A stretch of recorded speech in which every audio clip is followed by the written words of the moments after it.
Wednesday show. Wednesday show. Wednesday show. Hopefully this one's working better. We'll find out in just a few minutes here, or a few seconds, or I don't even know. So if you guys are just joining us right now, we were live. So, okay. I use a thing called StreamYard. And on StreamYard, it allows me to broadcast both Facebook and YouTube at the exact same time. But over the last 2 weeks, it's been showing me that I have low internet connection on there, and I don't know why, because right now my computer is saying that I've got excellent computer connection. So I'm not sure if it's just a thing with broadcasting from this computer right now or whatnot. So let me know in the comments if it's going through or not. And let's see here if we can go through, and I don't think we can add comments to the lineup or not, but we're gonna try this. And if this works, maybe we slowly drift away from doing StreamYard stuff, because if it's not working, it's not working. But at the same time, if it's not working on here, then it's a computer issue and not a streaming issue. But I think the funniest part about it is, like, it shows that I've got extremely high-speed internet connection right now. I'm literally right next to the router. It's on the other side of this wall, which is only about yay big. But how's everyone doing? Is everyone doing well? Hopefully, while we sit here and try to figure this out. No one's commenting yet, so maybe it's not working. I don't know what that feature is. We're just trying to figure stuff out around here as well.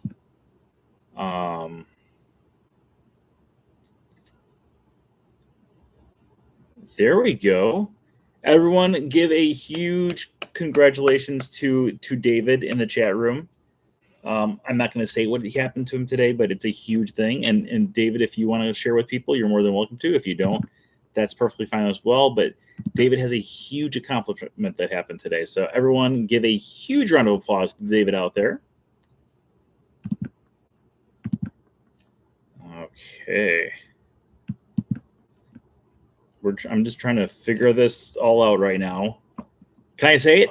So David went over to Disney today for an interview, and David is the newest cast member for the Walt Disney World Resort, which is amazing. Isn't that cool? I think it's really cool, at least.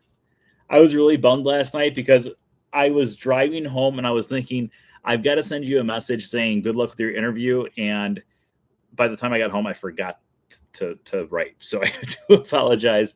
And then today I was hanging around here. My phone last night, I forgot to put it on the charger, and it was at 7% when I woke up. So it's kind of like I had it on my charger. I was kind of walking around, and then I looked at one point, and sure enough, there was a message from David. He's like, guess what? I'm the newest cast member. And that's how he wrote it out. That's not how he wrote it out, but that's how I assume the inside of him was feeling when he said it. Okay, but let's get this party started. This is going to be the 827th episode of the Wednesday show. We're going to start in 5, 4, 3, 2. Hello, everyone, and welcome to the 827th episode of the Wednesday show. Today is June 25th, 2025, and I'm your host, as always, Brent Dodge. Hello. Hopefully, also let me know, is the broadcast working? Is it more smooth than it was on the other page too? I am curious about this. Today we are going to be talking all about Disney, but of course, before we get to that, let's talk about our news for the week. So first off, thank you everyone out there who's been joining us for our Saturday in the Park. If you didn't already know, every single Saturday we do a live broadcast from someplace found throughout the Walt Disney World Resort. You never know where we're going to be coming to you from, but I promise you we'll always be coming to you live from Disney. So make sure you join us here every single Saturday at 1 o'clock Eastern time for a broadcast. And that's kind of feels good too, to say, watch it here, because usually we are on Facebook and YouTube, but today it's just YouTube. So it will be here on YouTube. So make sure you join us every single Saturday at 1 o'clock Eastern time over on my YouTube channel to broadcast with us from Disney. I think last week that we watched Beauty and the Beast live on stage, I went to try to watch the Villains show, and by the time I got over there, it was like, whew, Ridiculous line. Also, I do not know if I will be able to share it yet, but I will be going with a friend for a cast member preview of Test Track this coming up week. So watch out for that video. If I can film a video, if I cannot film a video, then completely disregard this. But I'm very, very excited to go check out the brand new Test Track as well. So just keep on staying tuned. We'll have more and more information as the time gets closer and closer to all these different things. And also, Facebook is broken. Do you think it's Facebook's problem? I keep on clicking the things thinking that that's going to take it to pop up. That's the one thing I don't like about broadcasting on here. Or maybe Eric missed the start of it. Eric, did you miss the start of this thing? Maybe that might be what it is. Oh, wait a minute. Look, we can do this. Can we do this? Oh, look at that. So that is our current subscriber count right there, 8,729. As always, if we can go through and have it so we watch, or if we get more people, we went to extra innings tonight. Hey, I kind of like that. I don't know. It went to 251 and then it closed. Yeah, so we were over there and it was saying that it was poor connection again. So I said, you know what? I think it might be the streaming site, the StreamYard streaming site. And maybe it's time for me to possibly end that, which I'd be fine with because I actually spend a lot for it every single year, and all the other stuff. Now you lost YouTube. Wait a minute. Okay, but as always, tonight's episode is sponsored by I don't have the thing on the screen, so Patreon pals. Just pretend like it says down here, Patreon pals. Patreon pals. As always, thank you to our Patreon pals out there for being the sponsors of tonight's episode. If you're one of our Patreon pals, give us an oh yeah in the chat room. Oh yeah. All right. So tonight we're going to be going through and having it so you guys are going to choose the topic. We're going to give you 3 different topics that we can go through, and then you guys are going to decide which topic we can possibly do for tonight's episode. Oh yeah. Okay. So here are going to be your 3 topics. Number 1, we can do a simple Ask the Expert. You guys throw your questions at me. I go through and answer as many questions as possible from now until 10:30, or even longer if we get more subscribers along the way. Number 2, we can do a Take a Hike. Take a Hike, where we're going to be going through and doing a hike about a specific land someplace in the Walt Disney World Resort. We're going to point out some fun finds, some hidden details, and a whole lot more. And number 3, we can do what's one that we haven't done for a while? What's something that we haven't done for a while? We can do a deep dive on a specific attraction. So whether it's an attraction that you guys want to choose or I can choose. Ooh, I know. Or, okay, Ask the Expert, Take a Hike, or number 3, a walkthrough of Tom Sawyer Island in preparation for its unfortunate closure coming up. I'm going to give you guys about a minute or 2 to throw your votes out into the comments. We will go through and answer or go through whatever you guys want to do as soon as we finish the vote. While I get a little drink here. Okay, so it also looks like Beaches of Air wants to know, what races did you get in for Princess? I got into all 3. I got extremely lucky. So I was in that thing. So, okay, for those of you who don't know, registration yesterday or sign up for Princess Half Marathon Weekend was yesterday at 10 a.m. The site was down initially, and then it kind of popped up, but it only popped up on my phone. It did not pop up on my computer. And I had an over an hour wait. It took another like 45 minutes until eventually it popped up on my computer too. So it's just complete chaos. And it took forever, but by the time I was able to get in to register, the 10K was completely filled. The 5K was not filled. So I was like, okay, I'm going to do the challenge first, because that was my main priority. And then if the 5K is still open, I'm going to get the 5K. So I got the challenge, and then I went back and I did the 5K. And when I did the 5K and I hit register, it said, congratulations, you went in. And then I went back one more time because I was on the phone with one of my friends who wanted to do the 5K. And I was like, okay, now I'm going to sign up. I went in and it said 5K sold. And I was like, I think I might be the last person to get into the 5K, which is absolutely insane. Okay, we're going to give you guys another 15 seconds to throw your votes in there. It is either Tom Sawyer, Ask the Expert, or Take a Hike. It looks like it's going to be Tom Sawyer, though. really bummed that we cannot put the things up on the. Is there any way for me to put these up on the screen? I don't think so. It doesn't look like it. I can like look into your guys' life though. It says channel activity. Does this really show me? Oh yeah, it does. So I can go through. Let's go to the Frank fam, because Frank fam, you guys comment a lot here. Oh yeah, it'll go through every comment you've left in the last year. Are you kidding me? And wow, okay, that's pretty cool. Okay, it looks like we're going to be doing Tom Sawyer Island, though. More votes for Tom Sawyer Island than anything else. So, ladies and gentlemen, boys and girls, sit back, relax. Today we're going to be going through and doing a walkthrough of Tom Sawyer Island. Also, while we go through here, if you guys want to learn more facts about Tom Sawyer Island, just a little promo here. I do have a book out called A Closer Look at the Magic Kingdom's Frontierland. This was released before Splash Mountain went away, and before the Frontierland Shooting Arcade went away, and before Country Bear Jamboree went away, and before Tom Sawyer Island's going to go away. So the only thing that is in here, well, not only thing, but there's a few things in here that still exist, and then a lot of things that do not exist. So if you want to take a look back at the history of what Frontierland looked like about 7 or 8 years ago, this is your thing. It has been a while since I have written the book, but at the same time, I remember a lot about Tom Sawyer Island. So I might be going through and taking a look at some of my notes, aka the things that I went through. But we'll go through. How many times was sleeping on the couch threatened in the last year? I would love to know that information, actually, Eric. We can go through and figure that out. Okay, so let's talk about the backstory of Tom Sawyer Island before we actually get into Tom Sawyer Island itself here over at the Magic Kingdom. So prior to Disneyland and Magic Kingdom and Tom Sawyer Island and everything else, there was a little man named, not a little man, but there was a man whose name was Samuel Langhorne Clemens, or as we all know him better, Mark Twain. Now, Mark Twain lived on the Mississippi River in Hannibal, Missouri. And when he lived on the Mississippi River, him and his friends used to go on some crazy adventures.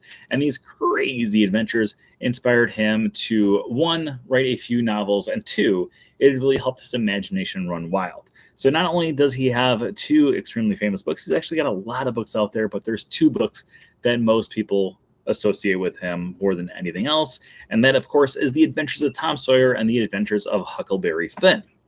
Now, Tom Sawyer and Huckleberry Finn are based off of a variety of different traits from different boys that he grew up with in Hannibal, Missouri, and along the Mississippi River. So if you go through and you read these 2 books, there are several different things in these books that will pay tribute to different locations around Tom Sawyer Island. We're just going to touch on a few. Well, we're going to try to touch on all of them today, but we're going to touch on a few. We're not going to go into too much of a deep dive on every character, but we'll do the best that we can.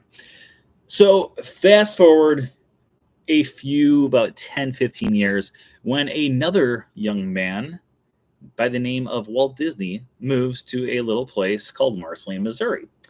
Again, Missouri, much like Mark Twain.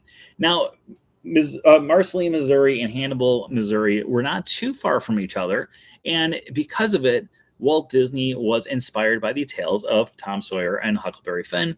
And as he would go through, he became more and more in awe of who Mark Twain was and who the character of Tom Sawyer was. And that brings us a little bit further into the future, about 40 years in the future, when Walt Disney was then working on plans for a brand new thing called Disneyland. Now, when he was going through and creating Disneyland, there was a few different things that Walt Disney wanted to do. Number one, he wanted to have it so there was different distinct lands that kind of told a different thing around the world or around his stories or whatever. So Fantasyland was going to focus on mainly his movies, the fantasy of it all. Things like Peter Pan's Flight, Mr. Toad's Wild Ride, Sleeping Beauty Castle, The Carousel, Dumbo the Flying Elephant, and so much more. Tomorrowland was going to focus on the future of America. We're going to have spaceships going out into outer space, a lot of space things, and of course things like the Home of the Future as well, which I personally love. Going to the other side of the park, we would have Adventureland, which would be focused around the True Life Adventure Land series or True Life Adventure series that Walt Disney had created back in the 1940s/1950s/early 1960s. And he wanted to have it so this would focus on different animals and different places far away. Now, keeping in mind, back in 1955, most people were not traveling across the ocean to go explore other parts of the world. So this would allow people to be able to go do that by going on crazy adventures around the world on things like the Jungle Cruise. Our final land that he would have would be Frontierland. Now, around this time, the idea of characters like Davy Crockett and Zorro and all these other characters from way out west, down through the city, down where people say hi. That's from Fievel Goes West, which is not a Disney film, but I just like the movie. So way out west, all these people in America were becoming more and more fascinated with the Old West, with things like cowboys and Indians and people like Zorro who were fighting against the evil people who were taking over his city. And Walt Disney said, you know what? We're going to have it so the majority of the park is going to be all Frontierland. Which is crazy because now Frontierland is like the smallest land over in Disneyland. However, on opening day, Frontierland was the largest land that Disneyland had. Now, on opening day, we did not have Tom Sawyer Island, but it would open up shortly after, about a year or two later. And when it would open up, Walt Disney personally became the head of development for Tom Sawyer Island. Again, going back to his early roots of being in love with the idea of adventure in Missouri, much like he was when he was a young lad. So, I don't know, I said lad that way, but there you go. So, when you would go through and have it, so he was becoming fascinated with it. He said, I had this idea of having this island in the middle of the entire park, or middle of Frontierland. And in this island, people can go out and it can be Tom Sawyer's Island. They can go on adventures. They can take a raft over. They can go through caves. They can do all the things that Tom and Huck did in the Amazing Stories. And all the Imagineers said, if that's what you want, Walt. And usually what Walt Disney would do is he would say, hey, you, Mark Davis, you're in charge of this project. Or you, hey, Blaine Gibson, you're in charge of this project. Or you, Bob Gurr. He would go through and have it so he would hand select different people to be the people who would make his dreams reality. This time around, though, Walt Disney was the head designer. Actually, in fact, Tom Sawyer Island was going to be the first time ever that Walt Disney was the head designer of the entire attraction. He was going to work on it from start to finish. He was the one who laid out all the plans. He was the one who figured out where things were going to go. He was the head Imagineer for Tom Sawyer Island. It was going to be the only time that Walt Disney was actually considered the head Imagineer for an entire park. We, of course, would have him as the head Imagineer for Disneyland and also kind of for Magic Kingdom, and not quite. More of Roy Disney gets that credit. But as time would go on, Walt Disney would be mainly known for doing Tom Sawyer Island and nothing else. That's a lie, but still. So he built Tom Sawyer Island, and when he did that, it became a huge hit. Originally, people would go out there and they'd go fishing, and whatever they caught, they would actually be able to keep. And they could put it inside of some newspaper. They could walk around it with the park. And then people would get really sick of the smell because, it's Southern California. It's hot out. All the fish are smelling. And eventually they would just throw them to the trash. And then the trash cans would start to smell as well. This is a completely true story. So as time would go on, Walt Disney said, maybe we shouldn't have it so people can go fishing, but maybe we can just have it so they can go out there and explore the wild, wild west in the form of Tom Sawyer Island. So they would go through and create this amazing island in the form of Tom Sawyer Island. And eventually, 16 years later, the Magic Kingdom would be opening up, which is going to be where we're going to be talking about today. Now, at the Magic Kingdom, right away, they said, what we're going to do is we're going to have a Tom Sawyer Island. And the Imagineer said, it makes sense. Tom Sawyer Island is a huge, huge draw to people over in Disneyland. It just makes sense that we would have a Tom Sawyer Island at Magic Kingdom on opening day as well. And they said, maybe not on opening day. And they said, opening week. They said, opening year? It would be a few years until Tom Sawyer Island would eventually open up over in the Magic Kingdom. However, it was well worth the wait. In addition to it taking a little bit longer for it to be there, there were a few interesting things that we should talk about with this. So if you go to the original map of the Magic Kingdom on October 1st, 1971, the one that we showed you a few weeks ago that I've over on my wall, On that map, you can actually see that it is labeled as Tom Sawyer Island and the Big Island. So there are two specific islands. Eventually, those two islands would be grouped together, become known as Tom Sawyer Island, even though technically they are still Tom Sawyer Island and the Big Island. But we're going to talk a little bit more about that in just a few minutes when we actually start doing our walkthrough. So the park opened up to grand fanfare, and then a few years later, Tom Sawyer Island would open up to grand fanfare as well. Now, with the creation of Tom Sawyer Island in the Magic Kingdom, they decided to do a little bit of tweaking from what the original one was. Now, because of the Magic Kingdom, they had a bigger island, so they could do a little bit more. So because of this larger size island than what they had at Disneyland, they would have it so the fort would be completely accessible all day, every day, until, well, Tom Sawyer Island would close for the day. In addition to that, there was nothing that was ever going to be locked down unless something was not working or if something was flooded. We'll talk a little bit more about that in a few seconds too, because I've heard a lot of people complaining about how everything in Tom Sawyer Island's closed these days, and that's not true. I was there yesterday, everything was open. So we will talk a little bit more about that in just a few minutes as well. But as we go through and start talking about our walkthrough, there are a few different characters that we need to know. So let's talk about those characters first, and also kind of talk about the time period that Tom Sawyer Island would be taking place in. Tom Sawyer Island was written back in the 1890s. I believe it was 1890s. Wait a minute. We can go to my handy dandy trusty bookie. I don't know if I said bookie, but we go to my handy dandy book here.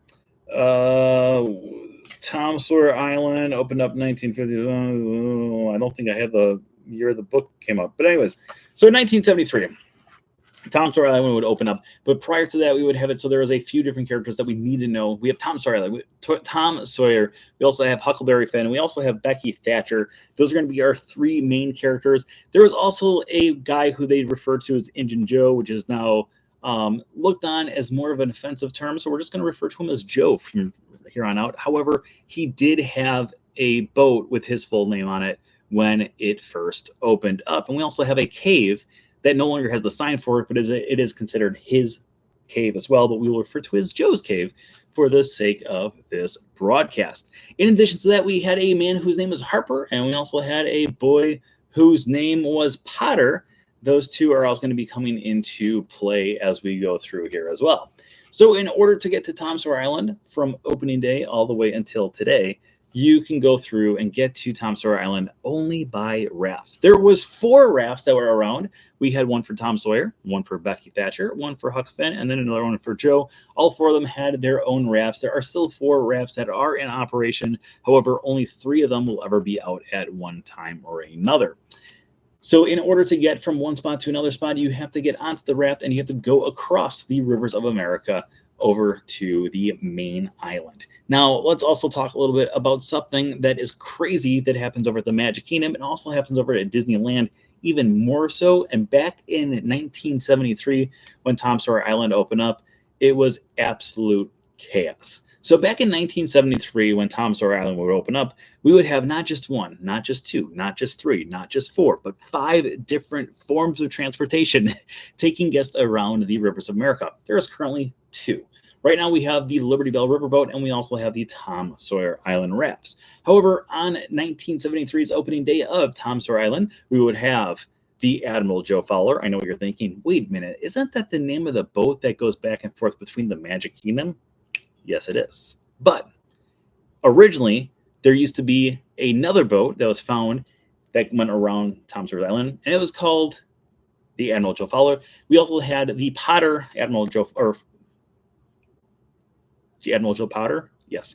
And those 2 would also go around, and one of them would leave, and the other one would leave 15 minutes later, and they would just be in a constant rotation, one after another, after another, after another. In addition to those 2 going around, we also had the Mike Fink's Kill boats, which was a group of about 3 different boats that would go around the island as well. You would be able to board over by the Haunted Mansion. That's the little patio. Like if you go through the extended queue and sometimes you go down and then you go up the little ramp, that used to be the loading area for the Admiral or I'm sorry, not for the Ambush Faller, for Mike Fink's keelboats. So people would be able to go around and go around and go around and go around. In addition to that, you would also have the the Davy Crockett Explorer canoes, where people would be able to paddle all around and all around and all around and all around. And then in between all of these, dodging them like crazy was going to be the Tom Sawyer Island rafts, taking guests back and forth. Still to this day, we have it so one boat is also going around and gets the right of way around the island. That is going to be the Liberty Bell Riverboat. The Liberty Bell Riverboat will go around, and every half hour when it goes around, the rafts for Tom Sawyer's Island do come to a complete halt. And every single time I am about to go over there, people will start to complain and saying, why aren't the rafts going? It doesn't make any sense. I'm like, listen, you can see the boat coming. Do you really want to get ran over by that thing today? So we take a raft over and we make our way to Tom's Landing. Now, to help things out here, we do have a few different landings on the island. When it was busier, we would have it so there was going to be 3 boats going back and forth. One would go from the main island to Tom's Landing. Another one would go from the main island, or I'm sorry, the mainland to Tom's Island, and then the other one from the main landing to Huck's Landing. In addition to that, there is another landing that is found on the other side, but we're going to talk about that in just a few minutes. But guests have never been able to be dropped off there.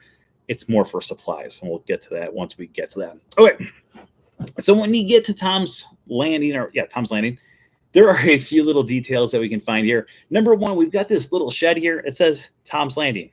How original. Around the corner, we've got some restrooms. In between the 2 restrooms, the men's and the women's, you have a checkered board there. There used to be checkers out there for people to play. However, the day after they announced that Tom Sawyer Island was going to be closing, all the checkers mysteriously disappeared. And I don't know if it was the cast members took it away or guests took it away, but they're gone. So I think they probably were like, oh, there's going to be people who are just going to start stealing these little checker pieces, which makes sense. So they decided to just take them all away. In addition to the checkerboard, if you take a look up to the rafters, you can find a lot of different things could be found on the Mississippi River back in the late 1800s. In addition to all those little things, you have things like little boats and little toys, and then also big things as well that people would have been able to use to be able to cross the river back and forth from Frontierland over to the main island. If you go up around the corner on the left-hand side, we got a sign welcoming you to the island. It is written by Tom Sawyer himself. It talks about how it starts off with welcome. Here on this island, you can find several different things like caves to explore, barrel bridges, and a whole lot more. But best to be careful because there's scary things around the corner too. Huck was more scared than I was, and then at the bottom it says was not Huck. If you go up around the corner, we also have a little map. The map will go through and show you all of Tom Sawyer Island. If there was one thing that I could take from the island and bring back to my house, it would be this map. I just love this map. I love maps. And I think it's just such a cool map of the island. And I'm hoping they won't catch me when I take it. No, I mean, that they decide to sell it, or maybe one of my imaginary friends will work on the project and they'll be like, hey, by the way, I got you this map. And I highly doubt that's going to happen, but one can dream. If you go up and over the thing, you can find straight in front of you a giant windmill. Now, the windmill is known as Potter's Mill, and Potter is a name of a character that is found in the stories. And then also there's an Imagineer whose name was Joe Potter. So between the 2 characters, this is a nod to both the Imagineer and the character from the story. If you go to the right-hand side, you can find Old Scratch's Mystery Mine. And every single time I read the sign, I always have to read it in that voice. Old Scratch's Mystery Mine. Come inside and find some mysteries you'll never know what you're going to find inside. So if you go inside of Old Scratch's Mystery Mine, you go down, you take a right, you take a left, you take a right, you take a right, then you take a left, take a left, and then all of a sudden, that's the exact ways to go through it, by the way. And then in front of you is the Mystery Mine itself. Now, inside the Mystery Mine, there are a few little details that most people look at, but they don't really fully pay attention to. First off, straight ahead when you walk in. So you turn the corner, you're walking straight. On the right-hand side, you can find like the little gems on the wall. I think it's a hidden Goofy. Don't quote me on that, but I'm pretty sure it is.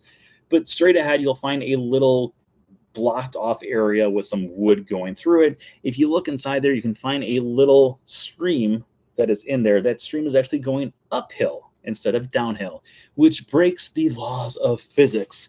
And that, of course, is why it's called Old Scratch's Mystery Mine.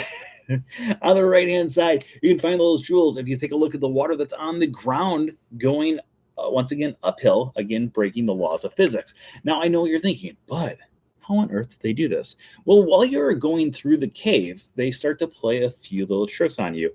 And if you're in this section, you can feel that there's a slant in the room. And that slant in the room is not to just disorient you, it's also to have it so they can pull off this trick as well. Because while everything seems level when you're looking straight on, in fact, your tilt is having it so things that are going uphill are actually in reality going downhill, but because of the force perspective, it does look like it's going the opposite way than it actually is. On the wall, we do have those the gems. I do truly believe that they are hitting Goofy. I could be wrong, but they for years and years and years I've always said that looks like Goofy, and I still think it looks like Goofy. If you take a look to the right of there, that is where I hid this book just a few weeks ago, and someone out there found it. So, hey, congratulations to that person on finding that book. I may or may not, I'm not positive, I may or may not hide one more copy of a closer look at the Magic Kingdom's Frontierland out there before the island closes up in just a few weeks. So, just, be on the lookout for that. If you exit out of that room and you take a left, you will notice that there are these beams here. The ceiling is very high, and it looks like the tunnel goes for quite some way. If you are standing there and you have someone else go to the end, it looks like the person that is walking is getting bigger and bigger and bigger, because it is this idea of force perspective, making the person on one end appear bigger than they actually are, and the person on the other end appear smaller because the ceiling is just higher and the beams are smaller or bigger. Smaller, bigger, I don't remember, but it causes this idea of force perspective. You'll eventually turn the corner and go out the mystery mine, and then we're going to go exactly where we were at the start. So if you continue taking a right and you continue going past the original opening for Old Scratch's Mystery Mine, you'll eventually find on the left-hand side Huck's Landing. At Huck's Landing, there is just a whole lot of nothing. Again, we have a checkerboard over there because people just loved checkers back in the 1800s. And then in addition to that, we've got some different buoys and different things that are hanging from the ceiling. But overall, not a whole lot of really cool things. But I will like to point out one little thing that used to be here. So back when the Magic Kingdom first opened up, back when Tom Sawyer Island first opened up in 1973, and from 1973 all the way up until about 2014, there was this phenomenon that happened over at Tom Sawyer Island. So if you remember, one of the most famous scenes in Tom Sawyer is this idea of Tom Sawyer tricking a bunch of neighborhood friends to whitewash the fence for him.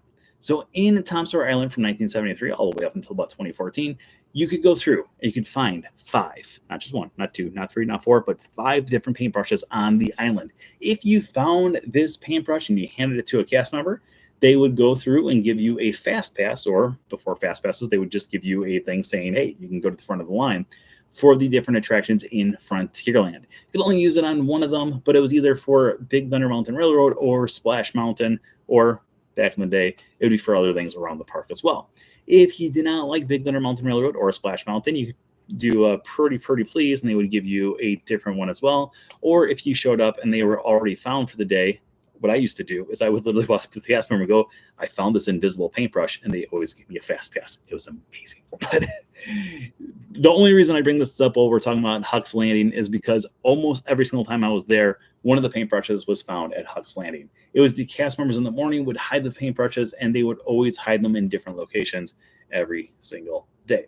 Okay, continuing on past Huck's Landing, on the right-hand side, we got Joe's Cave. Now, if you remember in the book, Tom Sawyer, eventually at one point, Tom and Becky get lost in a cave, and Joe is coming after them to kill them. That's right. It was very, very dramatic.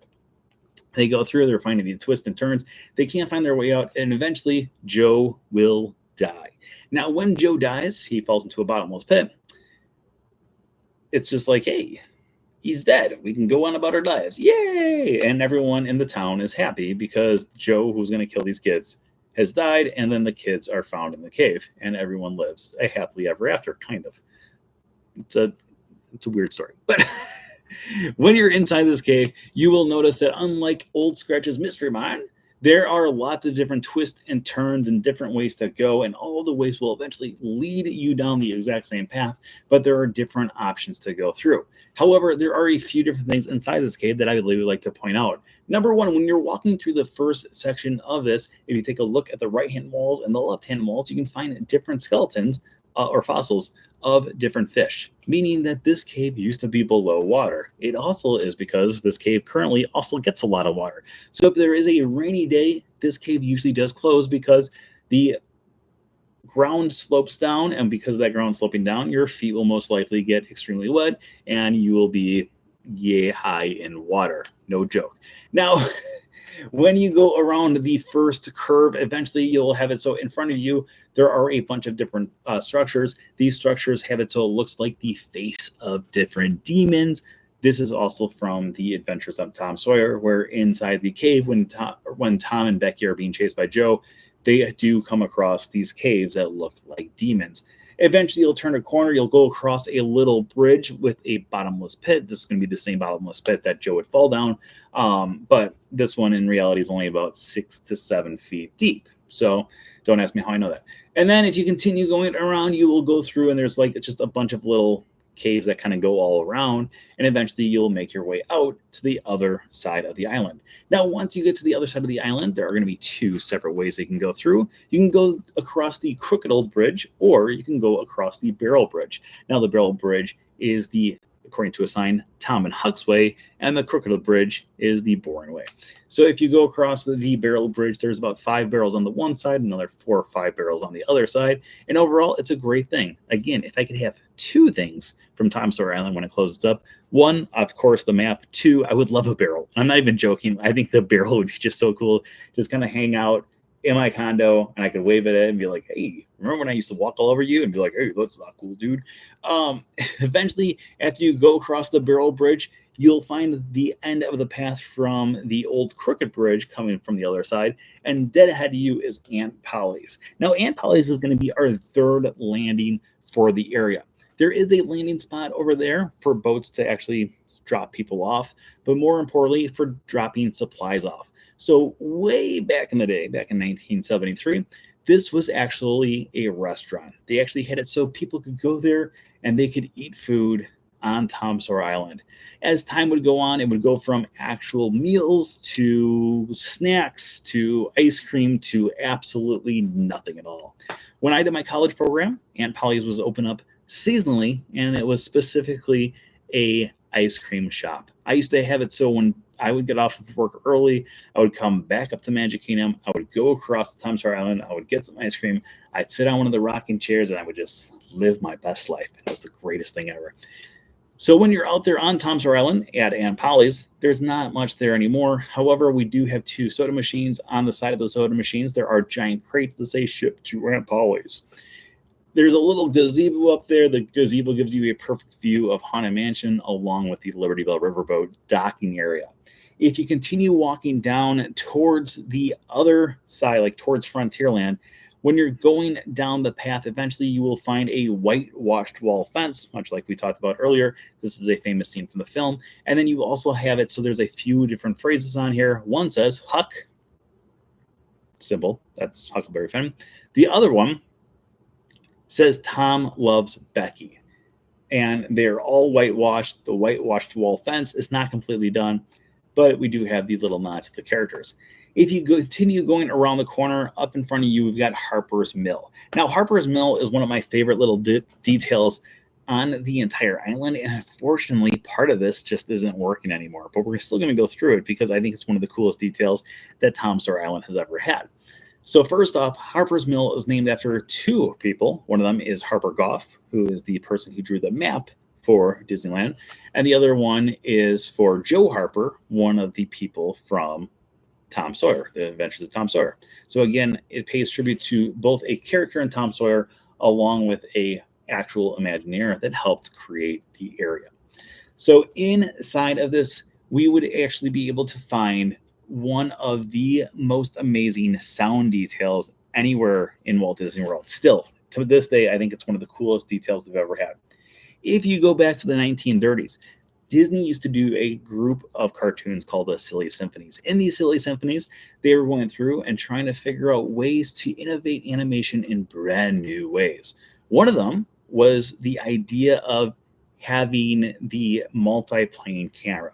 So this would give more depth to videos, making it so this hand looked like it was just a lot closer to you than this hand over here. But in reality, they were just pieces of paper on top of each other. But it gave this illusion. The first time they ever did this was in a short cartoon called The Old Mill. And in this cartoon, the very start of it, they go into an old mill, much like Harper's Mill. And inside the old mill, you can hear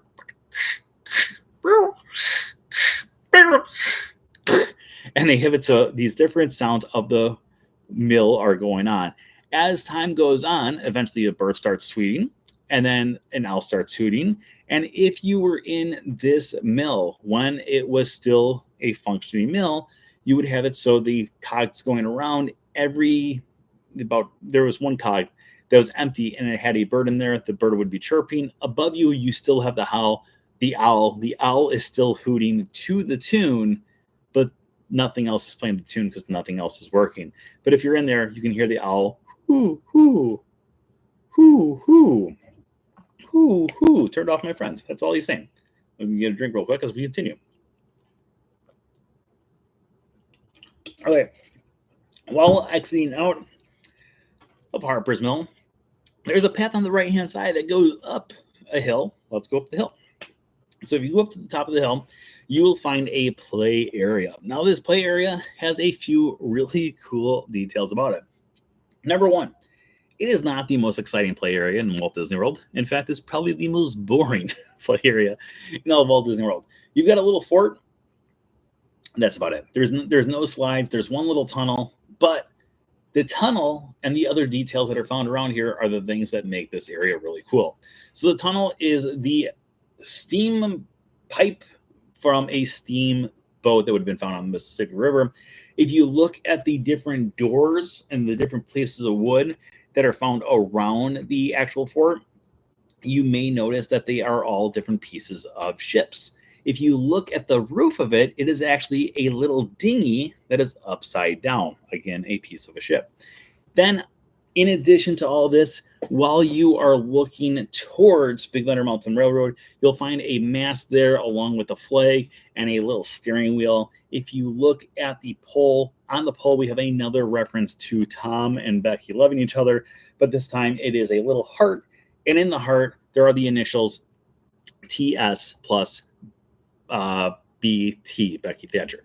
So a nice little nod there. So if you continue going down the path, there are some picnic tables up there. So if you want to grab some food, bring it over to the island. It's not a bad place to sit back and relax. But we're going to go all the way across over the little river and then down these stairs on the other side. This will take you once again over by the Barrel Bridge. But instead of going across the Barrel Bridge, we're going to take a left and start going over towards the bigger bridge. Now, this is Superstition Bridge. It connects the big island to the little island. That's what they say during the Liberty Bell Riverboat spiel. So if you go across that, you will eventually make your way to a different part of civilization.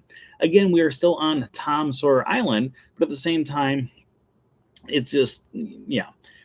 So on the right-hand side, first off, we have a few different crates. These crates, much like the crates that we talked about just a few weeks ago, were, maybe it was last week, I don't remember, but we talked about the crates that were found over outside of Min and Bill's Dockside Diner and how those crates will be painted over and sometimes they'll have addresses on them.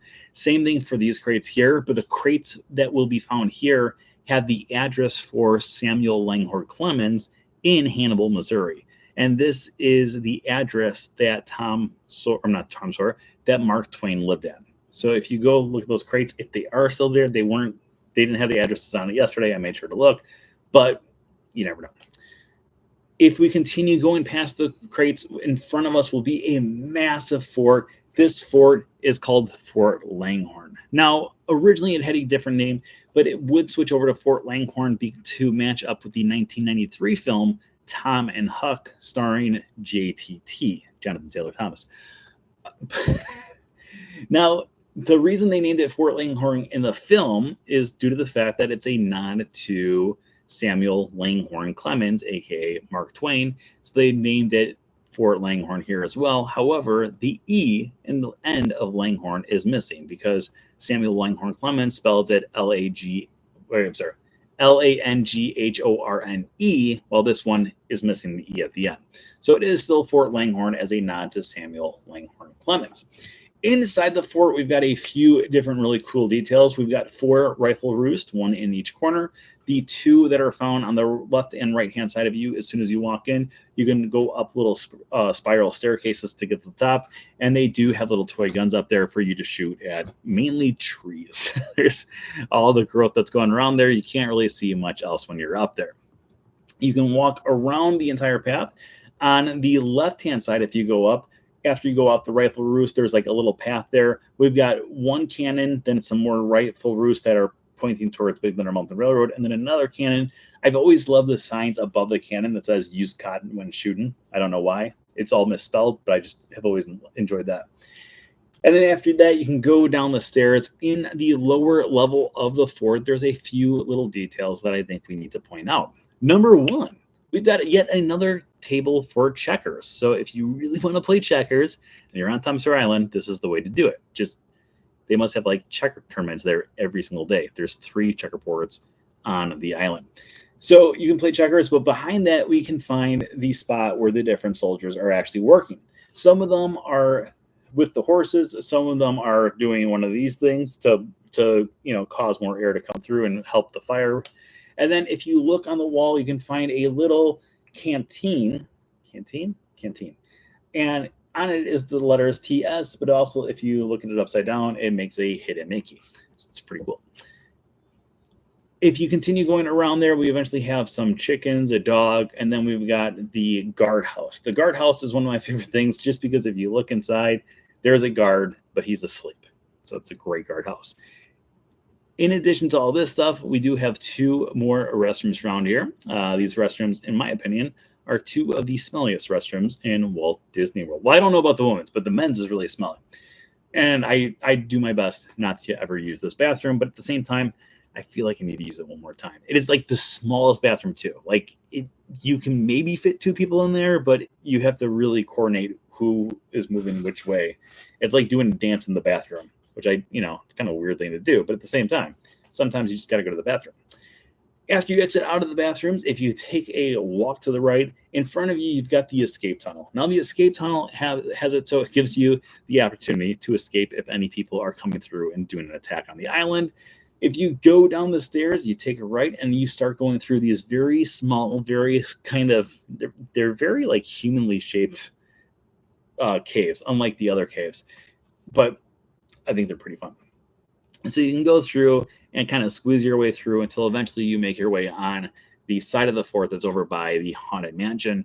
You can go around and go to the other side of the fort and find a nice, yet again, landing spot where sometimes, every now and then, but very, very rarely, they will have it so the rafts will dock there. Mainly, yet again, to just drop off people. This is where sometimes they will drop cast members off in the morning because in the morning, Tom Sawyer Island does get a special check to make sure that there's no alligators or snakes in the caves or wandering around for the safety of all the guests who are going to be coming up at 10 o'clock. So this also gives you another perfect view of Big Thunder Mountain Railroad. There used to be a crate on the right-hand side here that it was for Daniel Boone. Daniel Boone, of course, being a famous pioneer. And if you looked at the thing, it said Daniel Boone rifles, and that is the actual real type of rifle that people could have bought and actually used back in the 1800s. After seeing that, we will continue going down the path, going across Superstition Bridge. We will go to the right-hand side, go past Joe's Cave, past Huck's Landing, past the windmill, past Old Scratch's Mystery Mine, and then make our way to Tom's Landing. Once we get to Tom's Landing, you're going to sit there and you're going to wait and wait and wait until a raft shows up to bring you back to the mainland. And that, my friends, is our walk through Tom Sawyer Island. We have some time here, so let's go through and answer your questions about anything and everything Tom Sawyer Island. We have some questions about things to see out there, things to do. Also, let's take a look here. Did we hit 8,700? No, we did not. We are at 8,729. So send a friend over. All we need is one friend. 8,730. We're so close. Okay, let's go through and take a look at some of the comments that were coming through. Love the Mystery Mine. I do too. I think, what's everyone's favorite part of Tom Sawyer Island? That's a good question. I love the Barrel Bridge. I love it all. I really do love it all. I try to go to Tom Sawyer Island. I've always tried to go to Tom Sawyer Island at least once a week, if not twice a month, if that makes sense. So every other week or once a week. And I've done a pretty good job since I moved here of getting out there. I've been out there at least 1,000 times. It's got to be at least 1,000 times by now, right? Probably. How many weeks have I been here? At least 500 times. Probably around 500 times, at least since I moved here in 2010.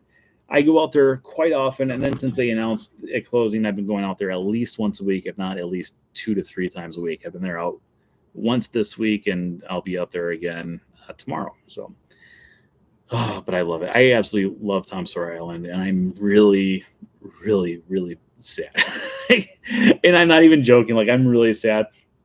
I'm sad about the Liberty Bell Riverboat too, but it's funny because I noticed yesterday, I was like, you know what? I can clearly tell which one I'm going to miss more, because the Liberty Bell Riverboat I've still been going on more frequently than I was. But Tom Sawyer Island, it's like every time I'm at Magic Kingdom, I have to go out there. Eric says, although in recent years I couldn't get to Tom Sawyer Island because of my mobility issues, I will definitely miss it. I am super happy in seeing that the Barrel Bridge and the Piston Car. Yeah, so Eric sent me a thing the other day. Here, let me find it real quick. So Eric sent me a thing the other day, and he said, hey, check this out. The Barrel Bridge is on the Piston Peak map. So Piston Peak is the Cars Landing going through. And if you look at this map, this Barrel Bridge is almost at the exact spot, like almost the exact same spot the Barrel Bridge is now. So I feel like they are going to be actually putting the same, I think this might be the same Barrel Bridge. Like, I feel like this will be one of those things that actually is going to be staying from Tom Sawyer Island, which makes me insanely happy to be able to go across that Barrel Bridge again at some point. Frank Fam says that their favorite thing about Tom Sawyer Island is all the rocking chairs. Not a bad answer. All right, does anyone out there have any more questions about Tom Sawyer Island? I'm also still trying to figure out like all these different things that we can find on here. I hope they reuse the riverboat, put it over at Port Orleans Riverside. That would be cool, actually. That would be really cool if they put it over there. I would love to see that. I do love that riverboat. I would love to be there. So the riverboat, the way that they store it is for a short-term refurb. They take it out of the park and they bring it over to the spot behind Big Thunder Mountain Railroad. So if you look, there's like the train track goes across a bridge, that they move that bridge and then the riverboat goes through. There's been 2, maybe 3 times that I've done one of the Run Disney races, and while we've gone backstage in that area, I've seen the boat there after it's been gone for a few weeks. I'm like, oh, that's where it stays. But if it's a longer refurb, then it goes out that way. It takes a left, and it goes past where the electric water pageant is stored. And then eventually it'll go across that bridge, or that bridge will move going out towards Grand Floridian. And then they will take it all the way out to behind. Like if you're at the back side of Bay Lake Towers and you look out to the left-hand side, that is where they keep the big boats at night. And so, not all the big boats, but that's where they keep a lot of the boats.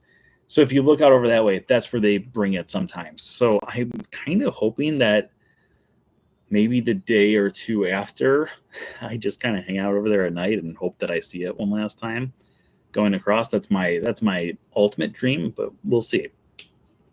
Okay, what are the other buttons for? Because I always do the broadcast from the other thing. What's this? Pop-out dashboard. Oh, this will show me how many people. So we had 63 people watching the Wednesday show tonight. We've got 12 people who are watching right now. Oh, that's interesting. Oh, and if I wanted to, I could hit an ad right now. I could have it so you guys would be forced to watch an ad this very second. I'm not going to do that to you. All right, that says manage. It won't let me do that. Channel settings. Oh, I could take a break if I wanted to. Let me do that. What's this here?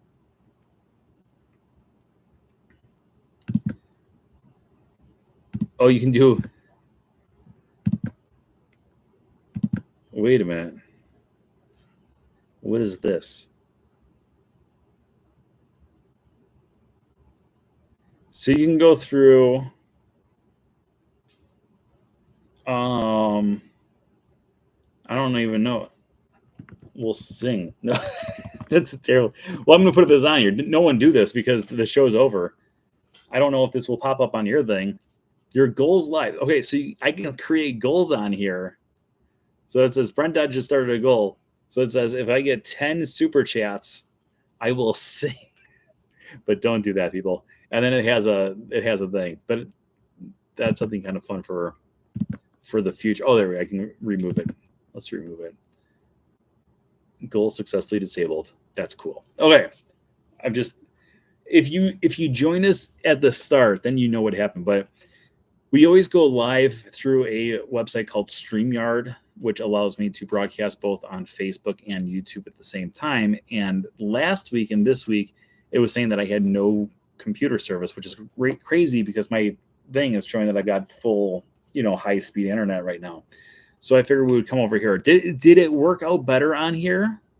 Maybe, hopefully it did. But I think we're going to be wrapping up this bad boy right here because I think we talked a lot about Tom Sawyer Island. I think you guys might have learned something. Did anyone learn anything? Hopefully you guys learned.